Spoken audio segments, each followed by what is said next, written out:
Triumph has been promising a small capacity motorcycle for as long as I can remember. When they finally brought out the new 400, it was absolutely loved by everyone who rode it. It just hit the mark really well with a blend of good power, good styling, an excellent chassis, which you always expect from Triumph. And now this one, the 400X, is trying to do the same thing in the sort of mini adventure scrambler bike market. So I thought it was high time I got out, did some skids, jumped through some puddles, found out what it was all about.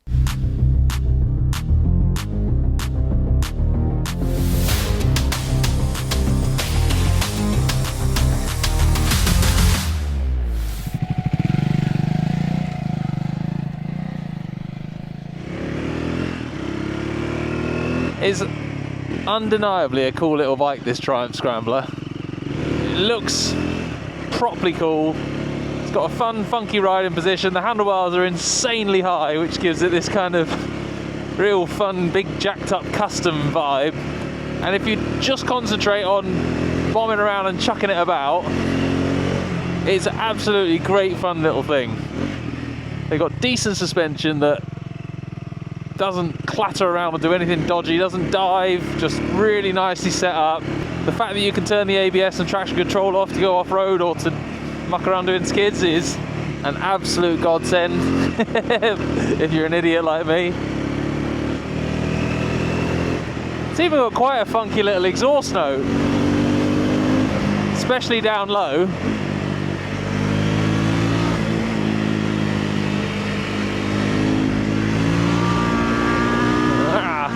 I love those little set of corners. There's a few bits I'm really impressed with on this Triumph that simple little things, but they've just done a nice job of them.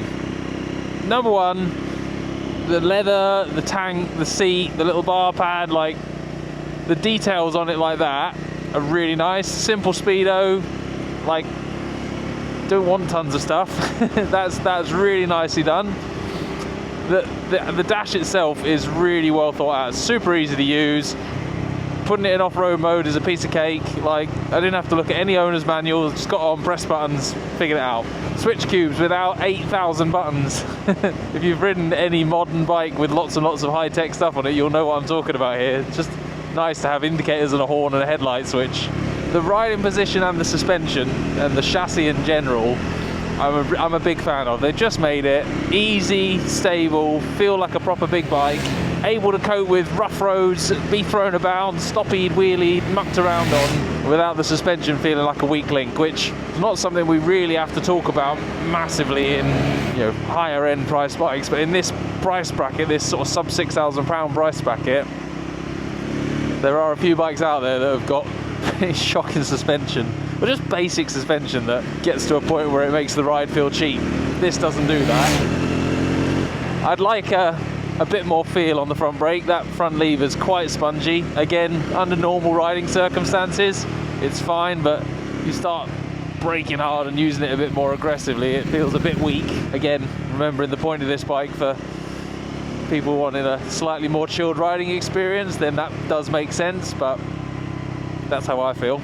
It's not ever going to be a full-on gnarly off-road adventure bike, this. It's a Scrambler, the 19 17-inch wheel set, the fact that it's on cast wheels, the reasonably low ground clearance, but more the fact that the bottom of the bike is fairly exposed. This isn't going to be a gnarly off-road bike. However, Triumph does bill it as an all-road bike, and we have got a beautiful gravel forest track to play on, so I'm going to do some skids and put a big smile on my face.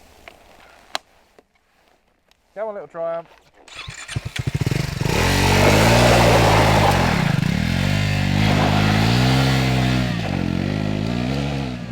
So this sort of gravel trail is right up its street. Few potholes, bit of rough, and it's got quite a firm suspension setup. They've resisted the temptation to build a big squishy, wallowy scrambler, focusing on making something that works properly on the road, but has a little bit of give. So when you clatter into potholes and stuff on here, it can cope with it. It doesn't beg you to rag it down here at 90 mile an hour. It doesn't seem to have a sort of firm road bikey feel to it. You've got a decent riding position where you can stand up, decent wide set of bars. The foot pegs are a bit weird, they're squishy and bendy, which is an odd sensation where they're rubber mounted. Copes with some big hits. Good job. That's it, nothing more. Resisting the temptation to take it into the swamp and go mad.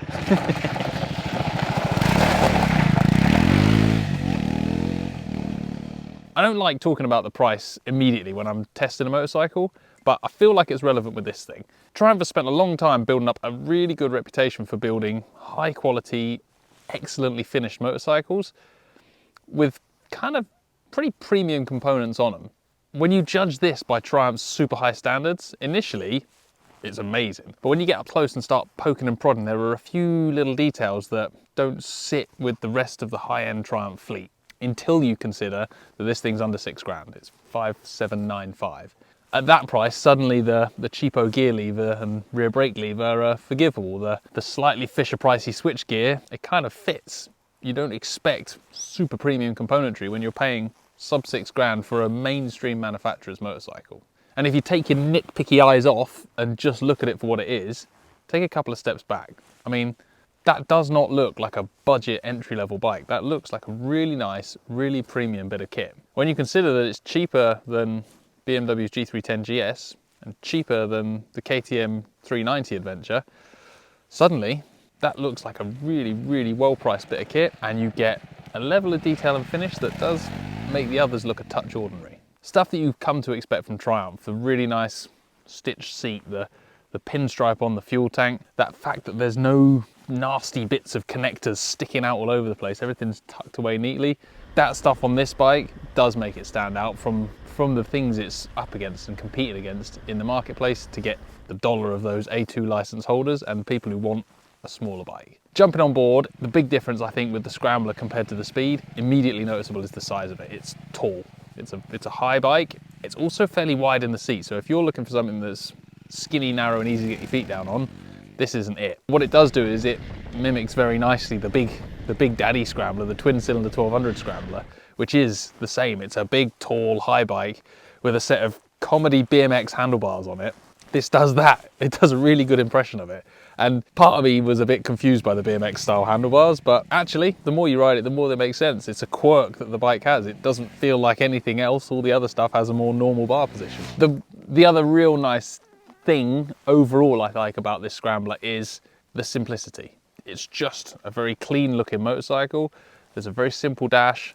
Going through to turn off the ABS for off-road mode was just a case of pressing a button and holding it for a while. I didn't have to look at any manuals. Everything was easy. The switch cubes are not the most premium, but there's a headlight switch, a horn switch and an indicator switch. Not 87 other buttons that I've got to use to program a scientific calculator to get my fuel consumption. It's just clean and simple and a kind of breath of fresh air, especially in a class where there's a little bit of a habit for manufacturers to try and chuck in as many gimmicks as possible to get the highest spec for the low price. I like that Triumph has kind of stepped around that and gone, no, we're just going to keep it pretty clean, pretty simple. Like, that speaks volumes to me. It's a bike that feels like they've put their money in the important places. So when you ride it, the suspension doesn't ride like cheap suspension. Sure, it's non-adjustable, but it's really well set up and well calibrated non-adjustable suspension. On the off-road stuff I've been hitting, it doesn't ride plushly, it doesn't clatter through out of control, it just does something somewhere in the middle. It just stays pretty stable, pretty planted. Yep, I can deal with this. If you ride me like a rally bike, I'll probably have a hissy fit. If you just ride me like a Scrambler I am, we're gonna get on just fine. And for me, that pretty much defined every bit about riding this Scrambler. It's fine. It's straight down the middle. It's not the sharpest handling thing, but it's also pretty fun to throw around and muscle about.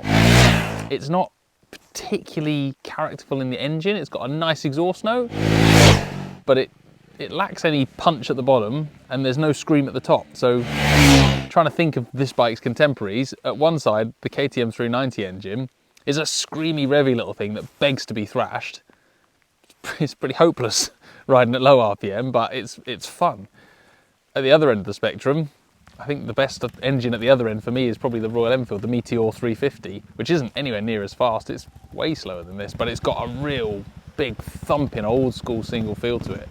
And I actually ended up wishing that engine was in this bike, because this scramblery type bike for me, it feels like it wants to punch and grunt out of corners and sacrifice that ultimate speed for something that had some play and some pop and some character. And I'm not talking about how fast you can ride it, I'm talking about that response off the throttle. For me, the engine is such a big bit of a motorcycle. This one was the only bit of this bike really that disappointed me. It doesn't have a high end bit, it doesn't have a low end bit, it just has decent power everywhere, but nothing to write home about. For an A2 license holder, for a new rider, for someone looking for a more mellow motorcycling experience, maybe that's a good thing. Maybe an engine that doesn't do anything wacky, just rides along smoothly, is exactly what people want for this bike. I can't help feeling that I wanted a bit more pop, a bit more character into it to fit in with actually what this bike's bigger brothers ride and feel like. Now, taking my own slight grumbles about the lack of punch in the engine, the time I've spent on this Scrambler, it's been just a great fun thing to get on and black around the lanes. And I think the thing I've looked at most is I've not felt like I'm on a cheap entry level bike. When I've parked it up and walked away, there's always a crowd around it. People want to talk to you, they want to look at it, they ask you what it's like to ride, and I go, oh, I like this, the engine's a bit boring. They don't care. They're like, oh, it looks amazing though, oh, it's a lovely little thing. Yeah, it doesn't need to be fast.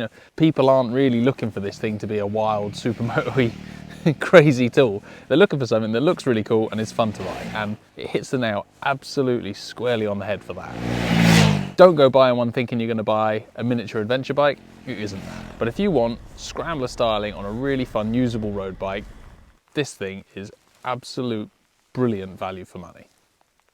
Good job, Triumph.